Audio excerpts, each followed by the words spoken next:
Agora é a hora boa. Agora vamos ver o que de fato o servidor tem que fazer. Quais as atividades devem ser feitas em teletrabalho. Para isso, nós vamos imaginar o servidor executando o trabalho de forma remota e vamos descrever as atividades que se espera que sejam executadas. Esse é um ponto que considero muito importante para o sucesso do teletrabalho, pois é o momento em que temos a oportunidade de deixar as coisas claras. Geralmente, as pessoas tratam esse passo aqui com displicência. Isso porque o gestor, quando vai autorizar alguém a ir para o teletrabalho, autoriza alguém que já sabe fazer a atividade. Então, ambos partem do princípio de que as atividades, os produtos, os procedimentos já são óbvios. E essa premissa nem sempre é verdadeira. E é aí que mora o problema. Mas para evitar isso, é importante deixar tudo claro e bem entendido. Por isso, apresento uma ferramenta aqui chamada Descritivo da Atividade em Teletrabalho. Ela possui 4 campos para preenchimento. 1. O posto de trabalho, para preencher dando um nome para o posto de trabalho que se fará a descrição das atividades. O outro campo é a descrição da atividade, para descrever as atividades, os procedimentos, os resultados esperados dessa atividade. O terceiro campo são as regras da unidade, para preencher destacando algumas regras e condições para o exercício da atividade da unidade, necessárias e convenientes para a unidade e que sejam compatíveis com as demais normas. E tem um campo também de observações, para preencher com algum destaque que julgar importante. É um campo livre, para depois avaliar se quer colocar como descrição da atividade ou como regra da unidade, ou então até mesmo descartar. Então eu vou fazer o seguinte, vou preencher um exemplo aqui para vocês, porque aí acredito que fica mais fácil de preencher depois. Pode ser? Ok. Então eu vou pegar como exemplo o posto de trabalho elaboração de minutas de gabinete. Como no diagrama de trabalho eu usei como exemplo um caso desse mesmo posto de trabalho, agora a ideia é pegar o quadro do meio.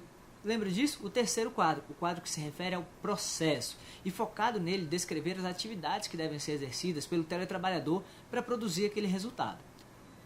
Então vamos lá. Lá no processo a gente tinha preenchido para esse posto de trabalho. Era analisar o processo, petição, a demanda judicial, elaborar minuta de decisão. Agora vamos especificar mais, dizer como isso será feito, o que se espera que este posto de trabalho faça em teletrabalho. Acontece que muitas vezes essa descrição da atividade acontece quase que de maneira intuitiva, mais ou menos assim. O gestor diz para o servidor, bom, você vai para o teletrabalho para fazer o que você já faz aqui no presencial normalmente. O servidor diz, ok, tranquilo. E pronto, fica por isso mesmo. Eu tenho uma dica legal. Imagina assim, faz de conta que você, gestor, vai mandar alguém para o teletrabalho para fazer essa atividade. E só imagina que essa pessoa nunca executou essa atividade. Como você falaria para ela fazer o trabalho, sem esquecer de nada? Eu diria mais ou menos assim, eu quero que você faça o seguinte em teletrabalho. Utilize o sistema PJE para acompanhar os processos que estão sob sua responsabilidade.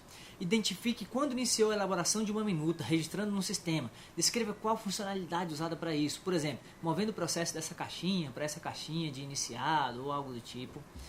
Analise o processo com todas as peças e outras informações do sistema para a produção da minuta. Sempre que disponível, utilize um modelo mais adequado. Elabore o conteúdo da minuta, identifique quando concluiu a elaboração, registrando no sistema, movendo para a caixinha terminado, por exemplo. Coloque a minuta na fase de liberada para revisão. O conteúdo da minuta deve estar no formato semelhante ao modelo, com as fontes, cores, tamanhos, passamentos de parágrafo. A minuta deve estar registrada e salva no editor do sistema PJE.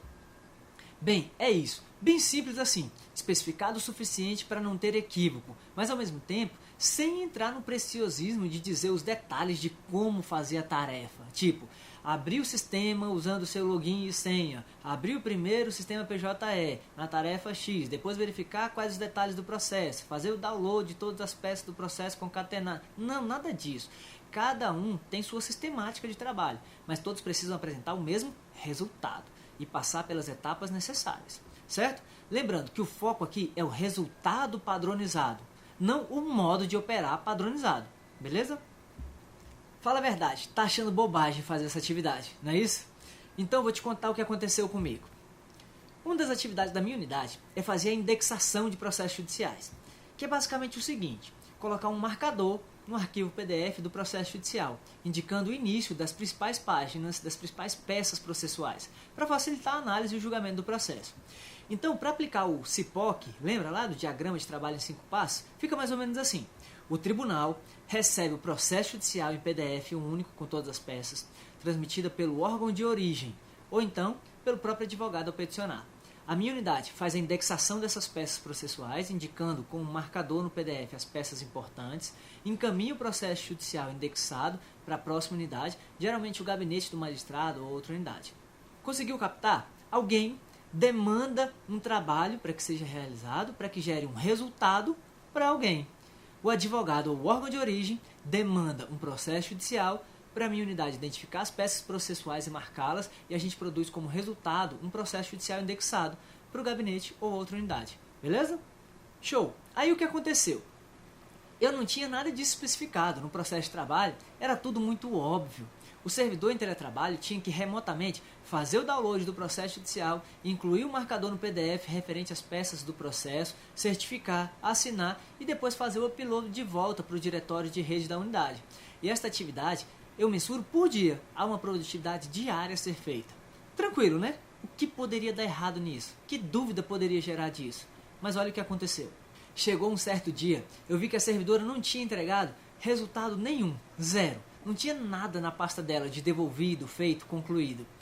Eu liguei para a servidora para saber o que tinha acontecido. Isso é importante também, viu? Sempre que perceber alguma coisa diferente, liga para o servidor, até para saber se está tudo bem, se ele não teve problema de saúde, se está vivo, né?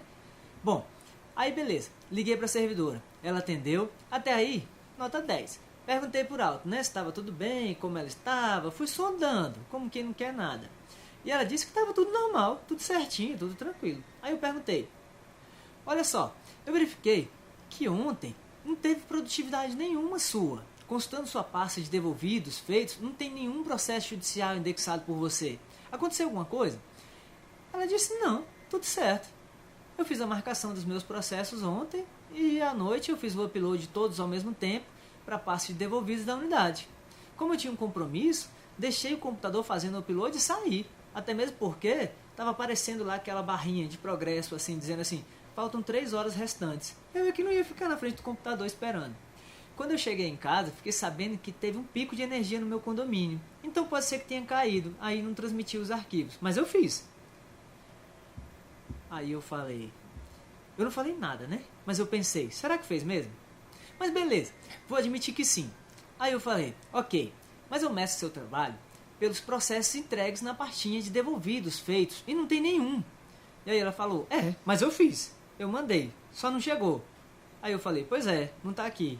Então como é que faz agora, né? Então você não fez seu trabalho todo. Ela disse, eu fiz sim. Meu trabalho é colocar os marcadores no processo. Isso eu fiz. Eu disse, não, seu trabalho é muito mais do que isso. É fazer o download dos arquivos disponíveis na sua pasta, identificar as peças processuais com os principais marcadores, colocar uma certidão ao final, assinar essa certidão e fazer o upload dos arquivos e garantir que eles chegaram com sucesso na pastinha de feitos devolvidos na pastinha da unidade. E ela disse, onde está escrito isso? Eu mereço, né? Fala a verdade. De certa forma, ela estava certa. Não tinha escrito isso em lugar nenhum. Mas, poxa, era óbvio. Pessoal, eu aprendi assim, da pior forma. O desenrolar dessa história, vocês imaginam, não preciso contar aqui. Mas a partir desse dia, eu comecei a colocar essas etapas no descritivo da atividade em teletrabalho. Pronto, agora essa situação não acontece mais. Muito bem. Agora você já consegue fazer o preenchimento para a sua atividade, né? Mas tudo bem, vou fazer outro exemplo, agora usando o posto de trabalho, coordenação de curso de capacitação. Vamos lá. No diagrama de trabalho em 5 passos, preenchemos no quadro processo, aquele quadro do meio, terceiro quadrante, o seguinte: análise, instrução, acompanhamento, gerenciamento das atividades necessárias para a realização de eventos de capacitação. Então vamos imaginar as atividades que devem ser executadas pelo servidor ou servidora que faria essa atividade de teletrabalho. Lógico, vou colocar aqui como exemplo. Conheço de forma bem ampla as atividades desse posto de trabalho, mas a ideia é a gente exercitar.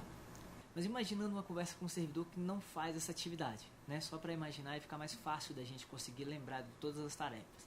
Eu diria assim, eu quero que você faça o seguinte em teletrabalho: analisar o processo de pedido de solicitação do curso, fazer o orçamento com 3 empresas de mercado, registrar os orçamentos no processo, instruir o processo com documento para subsidiar a tomada de decisão pela administração, reservar a sala de treinamento para os dias propostos, acompanhar a decisão sobre a empresa contratada, dar retorno para as empresas que não foram contratadas, dar o retorno para a empresa contratada para conhecimento, solicitar a documentação, o checklist para a empresa contratada, acompanhar um retorno da documentação e solicitar os ajustes que forem necessários, anotar informações do curso no quadro de eventos da unidade, providenciar a confirmação do curso com a empresa contratada, fazer a divulgação do evento na intranet, por e-mail, em murais, solicitar a logística no dia do evento, água, café, ar-condicionado, microfone, toda essa parte logística, providenciar os materiais que serão utilizados no curso, como passador de slide, blocos de anotação, caneta, impressão